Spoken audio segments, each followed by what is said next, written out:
Clinging to a cliffside high in the Himalayas, Tiger's Nest Monastery is one of the most breathtaking and sacred sights in the world. In this video, we're hiking through Bhutan's stunning mountain trails to reach this spiritual wonder. Hit like, subscribe, and tap the bell. Your journey to the clouds starts now. Perched precariously on the edge of a cliff, 3,000 feet above the Paro Valley, the Tiger's Nest Monastery, or Paro, is one of the most iconic and sacred sites in all of Bhutan. Wrapped in legend, it's said to be the place where Guru Rinpoche flew on the back of a tigress to meditate, bringing Buddhism to Bhutan. Visiting it is not just a hike, it's a pilgrimage. The journey tests your endurance, fills your senses with the beauty of the Himalayas, and offers moments of deep spiritual reflection.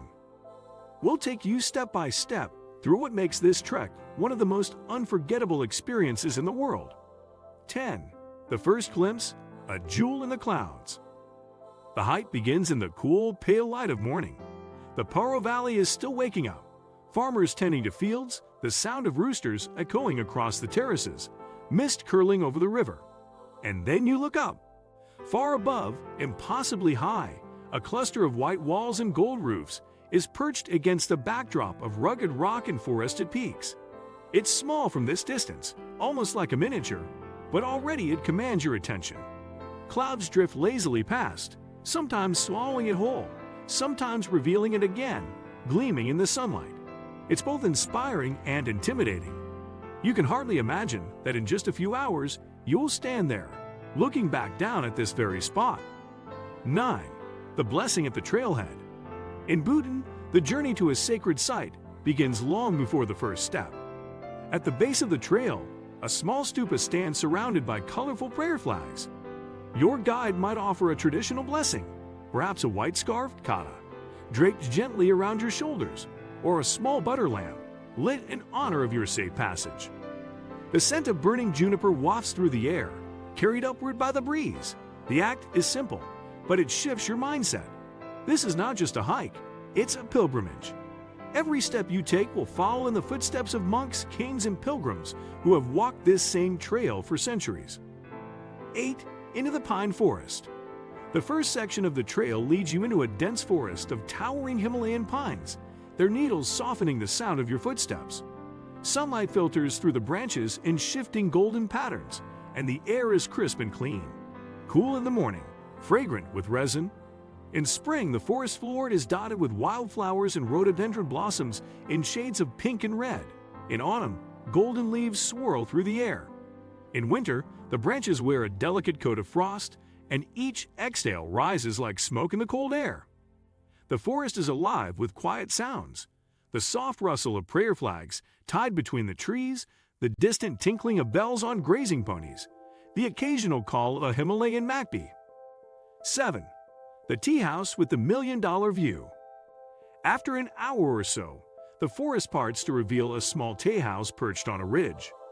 This is where most hikers stop for a well-earned break, not just for the hot butter tea or steaming ginger honey lemon water, but for the view. From here, the Tiger's Nest seems suddenly closer, no longer a distant speck, but a real building clinging to the cliff like a living miracle. The scale becomes clearer. It's multiple temples, balconies, and courtyards, layered one above the other.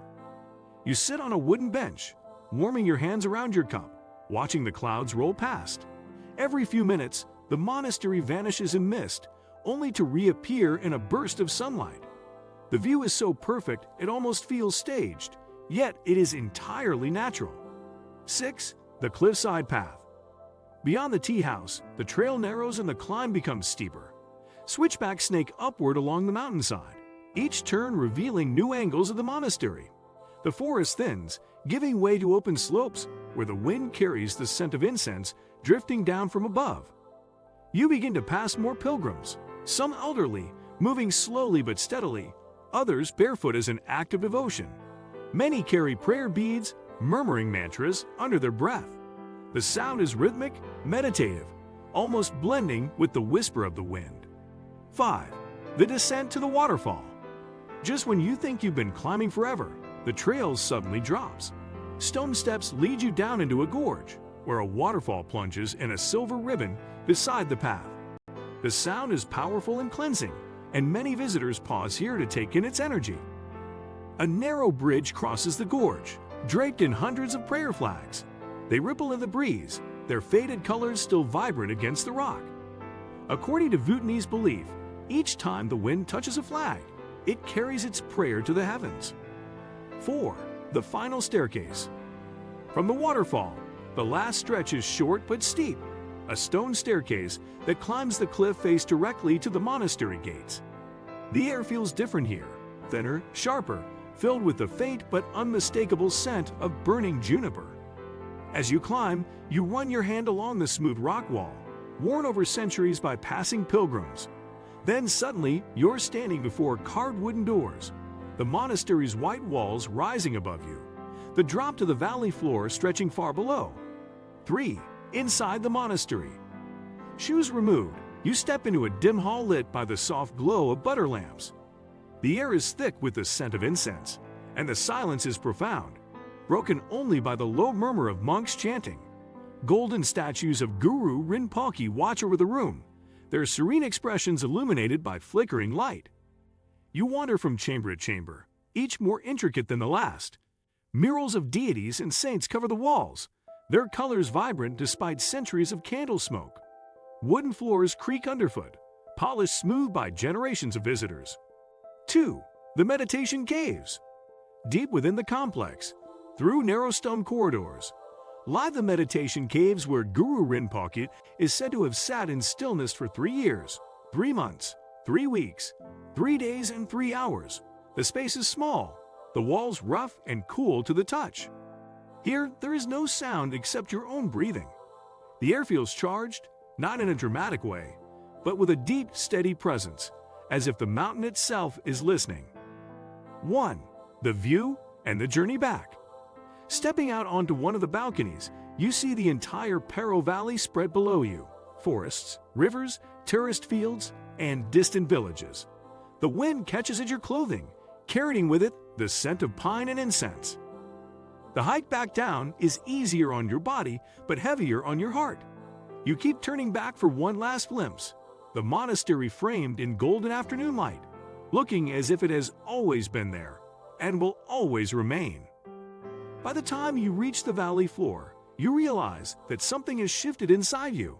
You came for the view, but you leave with something far greater, a sense of calm, clarity, and connection that will linger long after you've left Bhutan. From misty forests to prayer flag-lined paths, the hike to Tiger's Nest is as soul-stirring as the monastery itself. If this sacred adventure is on your bucket list, start planning today. Comment your dream spiritual destination and subscribe for more epic journeys. The mountains are calling. Will you answer?